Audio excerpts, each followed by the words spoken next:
Important topic पर video लेकर आया हूँ। सबसे ज़्यादा आपकी जो क्वेरी आती है वो आती है कि सर शादी के योग के बारे में बताएं कि हम अपनी कुंडली में अपनी शादी का फेवरेबल टाइम, बेस्ट टाइम कब देख सकते, कैसे देख सकते हैं कि हमारी कुंडली में शादी के योग कब प्रबल होंगे।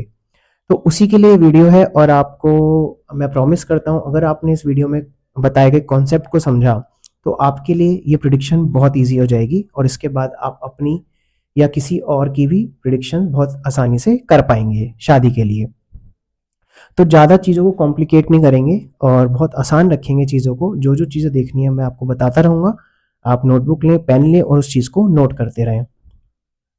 तो सबसे पहले जब हम शादी की बात करेंगे कुंडली के अंदर, आपको ये देखना है कि उसके सपोर्टिव ग्रह कौन कौन से हैं, क्योंकि जो सपोर्टिव ग्रह होंगे, शादी को जो सपोर्ट कर रहे होंगे, वही ग्रहों की दशा अंतरदशा के अंदर इस जातक की जो शादी है उसके प्रबल योग बनेंगे बृहस्पति के साथ जब उनकी दशा अंतरदशा चलेगी। तो ये फॉर्मूला हो गया एक तरह से, ठीक है, इस चीज को याद रखना। तो अब हम जैसे फाइंड करेंगे कि उस फॉर्मूला में अप्लाई होने के लिए कौन कौन से ग्रह आएंगे, तो वो फाइंड कैसे करेंगे। देखो बहुत सिंपल सी बात है, सबसे पहले सातवां घर, क्योंकि शादी का घर, पार्टनर का घर, मैरिज का घर है, वो सातवां घर होता है। वैसे तो और भी घर, दूसरा है, 11वां है, ये सब भी देखे जाते हैं लेकिन वो बाद में देखे जाएंगे। शादी होने के बाद के जो पोजीशंस है वो उन घरों से देखी जाएगी, लेकिन फिलहाल हम क्या देखेंगे कि शादी के योग कैसे बनेंगे, ठीक है। तो उसके लिए सारा फोकस करेंगे हम 7th हाउस पर, राइट। सबसे पहले आप देखो इस कुंडली के सप्तमेश कौन बने, 7th हाउस के लॉर्ड। सप्तमेश का मतलब होता है 7th हाउस का लॉर्ड कौन है। 7th हाउस के अंदर बैठा है एक नंबर राशि। एक नंबर राशि होती है मेष राशि और उसके जो लॉर्ड होते हैं वो है मंगल देव। तो सबसे पहले आपको नोट कर लेना है सप्तमेश। सप्तमेश, सप्तमेश समझ आ गया आप लोगों को, सप्तमेश बने यहाँ पर मंगल देव। तो मैं आशा करता हूँ कि आपके पास ये उच्च नीच वाली जो टेबल है वो भी है, मैंने यहाँ भी लिख दिया आपके लिए, और सारी राशियों के स्वामी भी हैं, क्योंकि ये आपको बहुत इंपॉर्टेंट है पता होना, जब भी आप किसी चीज़ को अच्छे से देख पाएंगे। फिर भी मैंने आपके हेल्प के लिए सारी चीज़ें यहाँ पे लिख दी हैं, ठीक है। सप्तमेश हमने देखा मंगल देव। अब मंगल देव की पोजीशन को देखेंगे कि मंगल देव में एक्चुअली में वो कहाँ उनको पोजीशन मिली है पूरे चार्ट के अंदर। तो हमने देखा कि मंगल देव को पांचवा भाव मिला है, 5th हाउस। अब 5th हाउस होता किस चीज का है, मैंने पहले भी आपको बताया था, आपको ये सब चीजें पता होनी चाहिए। पांचवा घर जो होता है आपकी इंटेलिजेंस का है, राइट।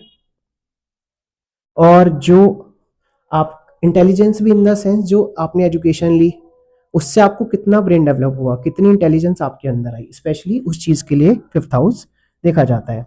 साथ साथ आपके चिल्ड्रन का, बच्चों का घर भी है, ठीक है ना।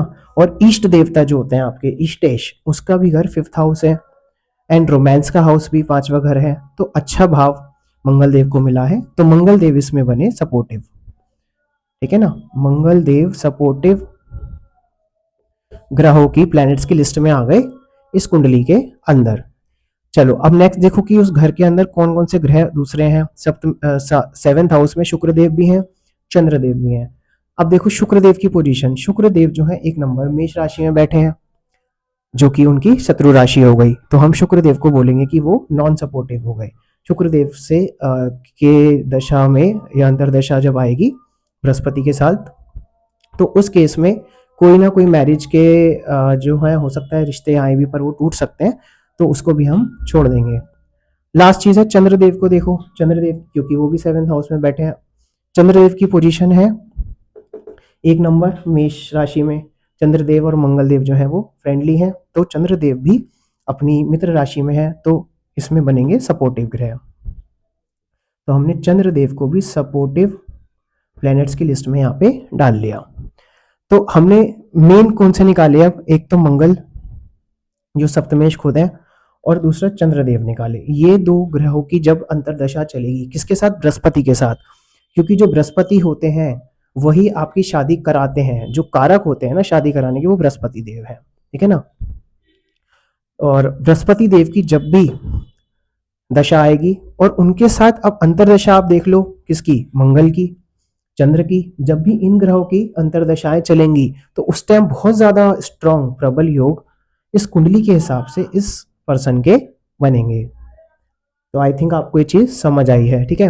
एक चीज और आपको साथ साथ देखनी है कभी भी हम खाली इसी बेसिस पर प्रेडिक्शन नहीं कर सकते, आपको गोचर की स्थिति भी देखनी है। ये तो हमारी ग्रहों की स्थिति है जो हमारी कुंडली में जब हमने जन्म लिया उस टाइम क्या स्थिति है, लेकिन गोचर में एट प्रेजेंट जो बृहस्पति गोचर कर रहे हैं उस चीज को भी देखना बहुत जरूरी होता है। तो आपको एक चीज और नोट करनी है कि जो बृहस्पति देव है, अगर इस कुंडली के हिसाब से 10th house, I am sorry 7th house में कौन सी राशि है, एक नंबर राशि मेष राशि, तो मेष राशि से अगर बृहस्पति का गोचर इस समय में हो रहा होगा, मतलब जिस भी टाइम में आप देख लो आपको पता चल जाएगा, ऑनलाइन आप डालोगे तो सब चीजें पता चल जाती हैं कि बृहस्पति देव अभी कौन सी राशि में है। तो जब भी वो मेष राशि में आएंगे तो इस कुंडली के लिए वो बहुत फेवरेबल टाइम बनाएंगे शादी का। आई होप आपको ये स्मॉल छोटा सा कॉन्सेप्ट जो मैंने बताया, बहुत इजी कॉन्सेप्ट समझ में आया होगा। इससे ज़्यादा अभी हमें कोई चीज़ इसमें इतना नहीं देखना है। एक चीज़ और बहुत इंपॉर्टेंट है, मैं आपको बता देता हूँ। यहाँ पे इस कुंडली में एक चीज़ और हम देखेंगे कि शुक्र और चंद्र की जो युति है वो ज़्यादातर लव मैरिज के योग भी बनाती है। तो यहाँ पर जहाँ तक कि लव मैरिज के योग भी बन रहे हैं, पॉसिबल है लव मैरिज। साथ साथ एक चीज़ और बता देता हूँ, शुक्र के साथ यहाँ पर केतु देव होते, अगर शुक्र के साथ केतु देव होते तो इंटर कास्ट मैरिज के बहुत ज्यादा योग होते हैं। और अगर शुक्र देव के साथ चंद्र देव की युति है और उस पर केतु की कहीं से दृष्टि पड़ जाए, शुक्र और चंद्र की युति पे केतु की दृष्टि पड़ने से इंटर कास्ट लव मैरिज के बहुत अच्छे योग बन जाते हैं। तो आई होप आपको ये सब छोटी छोटी चीजें भी हैं जो मैंने आपको बताई वो समझ आई होंगी। तो मैरिज से रिलेटेड आपके बहुत सारे डाउट आपके जो मन में थे क्लियर हुए होंगे।